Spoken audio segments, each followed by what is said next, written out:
कि कोई भी इलाज को नंबर में अगर प्रकट करा जाए, एक्सप्रेस करा जाए, तो उसकी ज़्यादा वैल्यू, वो एक अच्छा एक जजमेंट होता है कि हमें 10 में से 8%, 10 में से 8 फ़ायदा है। सबको पता है खाली फ़ायदा है, उससे पता नहीं होता। तो वही यहाँ पर बात आ रही है कि जब हम लोग मेजर करते हैं चीज़ों को, तो नंबर बहुत पहले रहता है। उसी के बारे में लॉर्ड कैल्विन ने कहा कि when you can measure what you are speaking about and express it in numbers, तो आप नंबर में मेजर करते हैं, क्या आप बोल रहे हैं, क्या प्रकट कर रहे हैं, you know something about it, तो आप इसके बारे में जानते हैं। But when you cannot express it in number, your knowledge of much and unsatisfactory kind, यानी कि नंबर में चीज़ों को प्रकट करोगे, टेम्परेचर कितना है, बुखार कितना है ना, या और सिम्टम्स के कितने हैं, है ना, ये सब चीज़ें पता होने के लिए डॉक्टर ने कहा कि होना जरूरी है। तो आगे बढ़ते हैं। अब बात आती है, हम लोग को पढ़ना था बायो स्टैटिस्टिक्स। क्या होता है स्टैटिस्टिक्स? इसका वर्ड होता है data. In similar it is measured और काउंटेड फैक्ट और piece of information stated by figure. यानी कि किसी भी चीज को अगर हम लोग डेटा के फॉर्म में रिप्रेजेंट करें, मतलब फिगर उसके फॉर्म में, ग्राफ के फॉर्म में, ठीक है ना, तो लेकिन सिमिलर डेटा, एक ही डेटा। जैसे मान लो कोई खिलाड़ी महेंद्र सिंह धोनी, उन्होंने अपने रिकॉर्ड में कितना था, एक सिमिलर डेटा रिकॉर्ड चला।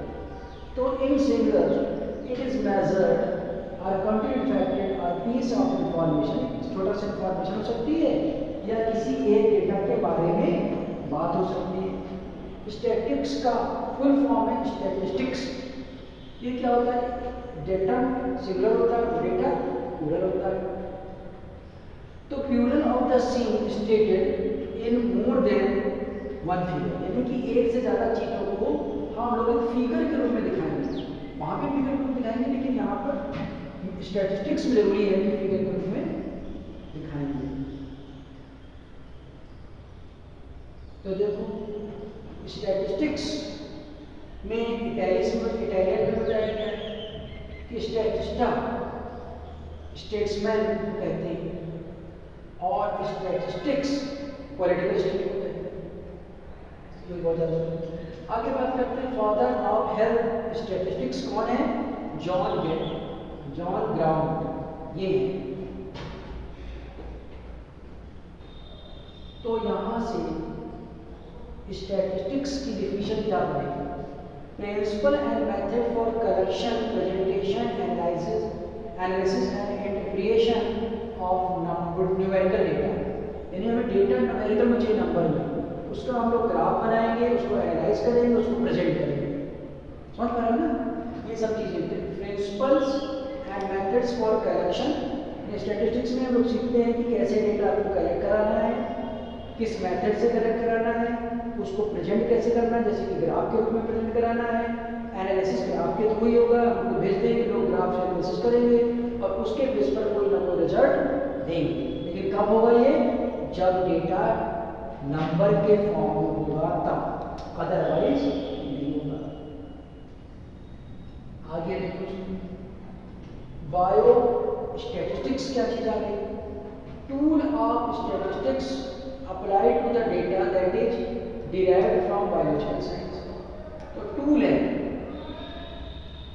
स्टैटिस्टिक्स है जो कि हम लोग बायोलॉजिकल साइंस पर लगाते हैं। यानी बायोलॉजिकल साइंस में भी हमें न्यूमेरिकल और बिना न्यूमेरिकल की चीज़ों की जरूरत पड़ती है ना। वाई नीड स्टैटिस्टिक्स, क्यों जरूरत पड़ती है इसकी? दिखाया गया है। पहला वर्ड आता है define normalcy. Normalcy define normalcy क्या होता है? तो देखो क्या होता है कि व्हाइट बोर्ड आ जाएगी किस? हाँ, होम पे करो ऊपर व्हाइट बोर्ड। हमने पढ़ाया था तो देखो क्या होता है, एक बनाया जाता है ग्राफ कुछ ऐसे, एक एक्स एक्सिस में और एक वाई एक्सिस में, सन कैसे हो जाएगा, ठीक है ना।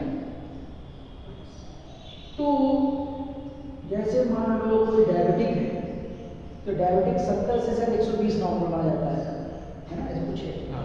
तो उसको जो है नॉर्मल वाले को हम लोग यहाँ पे रखेंगे, ज़्यादा लोग हैं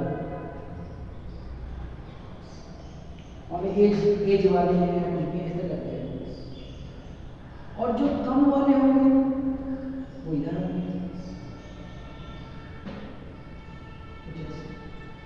या तो डायबिटिक ब्लड प्रेशर वाले या तो कम होंगे बहुत ज़्यादा एक्सट्रीम से नीचे, या फिर एक्सट्रीम मतलब मिड से ऊपर।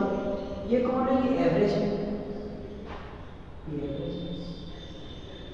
तो ये ग्राफ होता है, कुछ ऐसे ग्राफ बनेगा, ये ग्राफ में आपको देखिए। तो इस ग्राफ को देखते लोग जब पॉपुलेशन पर एनालिसिस होता है, इस ग्राफ को देख करके लोग कहते हैं कि अगर कोई लो में स्ट्रीम है तो इसमें प्रॉब्लम है बहुत ज़्यादा है, और कोई हाई में स्ट्रीम है तो भी प्रॉब्लम है। उस केस में क्या होता है, ये अलग केस बन जाता है, और उस केस में स्ट्रीम हाई स्ट्रीम, ये भी प्रॉब्लम है। हाई स्ट्रीम समझ पा रहे हैं ना, मतलब एक बहुत ज़्यादा आगे बढ़ जाना, एक बहुत ज़्यादा।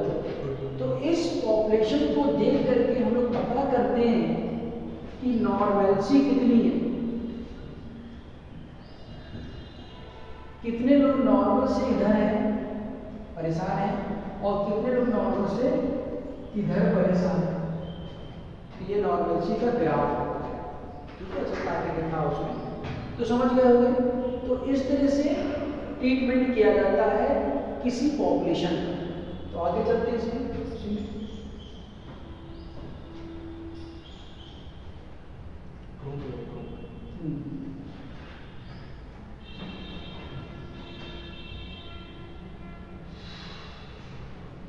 तो कहाँ हुआ मेरा, इसको रिवाइज करो,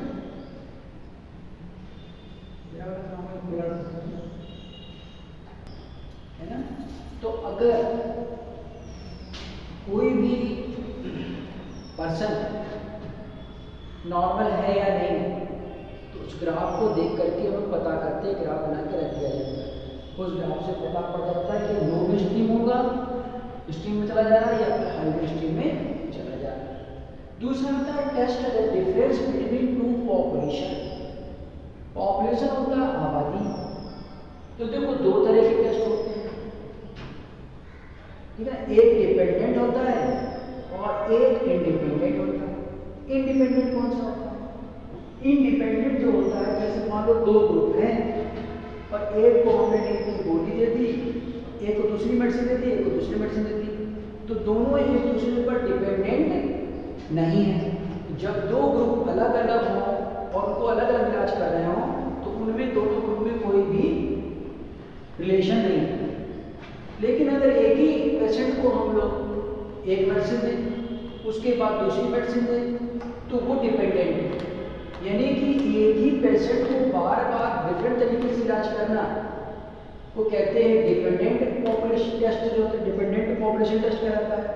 और तो अलग अलग ग्रुप में टेस्ट करना उसको कहते हैं हम लोग इंडिपेंडेंट पॉपुलेशन टेस्ट, ठीक है ना। तो वही लिखा है test the difference between two population. क्या डिफरेंस आया दो पॉपुलेशन के बीच में। पॉपुलेशन एक व्यक्ति भी हो सकता है, और पर ना एक ही ग्रुप भी हो सकता है, या एक व्यक्ति भी हो सकता है जिसमें बार बार इलाज हो रहा है, और अलग अलग हो सकता है। आगे बात करें, स्टडी द कोरिलेशन और एसोसिएशन बिटवीन टू और मोर एट्रीब्यूट्स। तो पहले बात करते हैं कोरिलेशन की। दो चीजों में जब रिलेशन होता है तो उसको कोरिलेशन कहते हैं। जैसे उम्र बढ़ेगी तो उम्र क्या है, न्यूमेरिक चीज है, वेट भी बढ़ रहा है। उम्र बढ़ने के साथ वेट बढ़ रहा है, तो उम्र जो है एज जो है वो वो बेड पर डिपेंडेंट है। शुगर ज़्यादा लोगे ऑलरेडी प्रॉब्लम बहुत ब्लड शुगर है ना। ब्लड शुगर दो तरह की होती है, वैसे तो हम उसकी बात करें जो एक्सट्रीम होती है, इसमें ज़्यादा होता है ना। इसमें इंसुलिन जो होता है वो कम हो जाता है ना। तो इंसुलिन जब कम हो जाएगा तो शुगर का लेवल बढ़ जाएगा, इंसुलिन कम हो जाएगा तो शुगर का लेवल बढ़ जाएगा।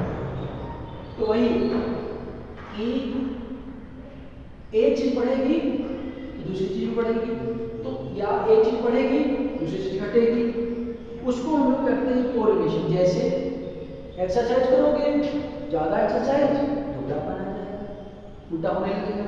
तो ये भी कोरिलेशन। तो कोरिलेशन जो होता है वो न्यूमेरिकल होता है, जबकि एसोसिएशन जो होता है वो न्यूमेरिकल नहीं होता। ये क्वांटिटेटिव नहीं होता बल्कि क्वालिटेटिव होता है। ऊपर वाला ए भी क्वांटिटेटिव है, ए भी क्वांटिटेटिव है, ये कोरिलेशन भी क्वांटिटेटिव है, और एसोसिएशन जो है वो क्वालिटेटिव है। क्वालिटी में डिफरेंस को हम लोग टेस्ट करते हैं, इसमें स्टडी करते हैं, ठीक है ना। इसके बारे में और है हम लोग आगे पढ़ेंगे और देखते हैं। फिर क्या है, फिर किस लिए यूज करते हैं? वैक्सीन कितना असर कर रही है पेशेंट पर, कितने लोगों पर असर कर रही है, सीरम कितना असर कर रहा है, कंट्रोल उसकी कंट्रोल स्टडी करना है कि कंट्रोल करके काम कर पा रहे हैं कि नहीं। तो to evaluate the efficacy of vaccine sera etcetera by control studies. फिर locate define and measure extent of disease, पता करना कहाँ पे डिसीज है, उसको बताना डिसीज कैसे है, फिर मेजर करना किस लेवल पर है, और फिर इलाज करना। और इवैल्यूएट अचीवमेंट रन, यानी कि जितना हम ठीक कर सकते हैं, जब तक हमें उसका टेस्ट प्रॉपर नहीं पता पड़ेगा तो हम लोग उसका इलाज प्रॉपर नहीं कर पाएंगे।